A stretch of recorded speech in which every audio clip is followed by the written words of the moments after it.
Blessed and happy Tuesday to all of you, my dear friends, my dear brothers and sisters, my dear good people of God. Today is May 12, 2026.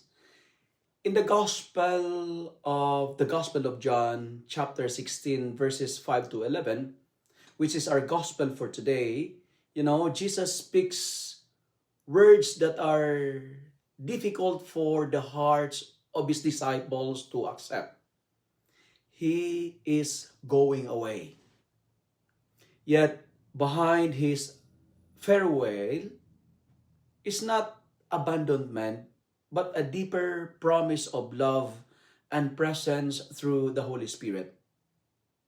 In my life, I often find myself like the disciples, afraid of change, troubled by uncertainty, and questioning God whenever life becomes painful or unfamiliar.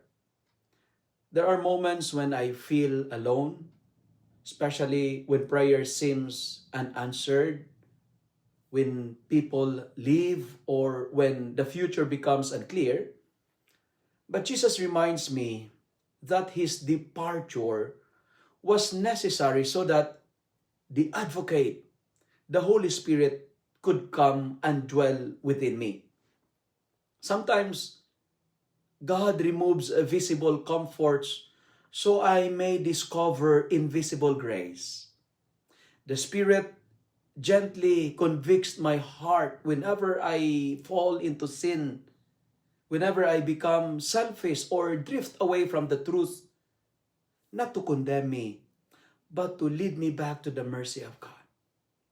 The Holy Spirit also gives me courage to face my fears, strength, power to continue my mission, and hope to believe that evil and darkness will never have the final word. In today's gospel, I realize that God is still working even in painful goodbyes. He's working in silent seasons and confusing moments of our life. Jesus may no longer walk physically beside me, but through the Holy Spirit, he continues to guide, to comfort, and to transform me every day. And perhaps the greatest consolation is this. Whenever I feel lost, weak, or broken, the Holy Spirit quietly whispers that I am never abandoned because God remains faithfully present within my soul. As what I've told you yesterday, we are not alone. We are not abandoned. We are not forgotten. If you love and like this reflection, kindly share it with your friends. Share it with your family. Make the Word of God viral so that many will be blessed.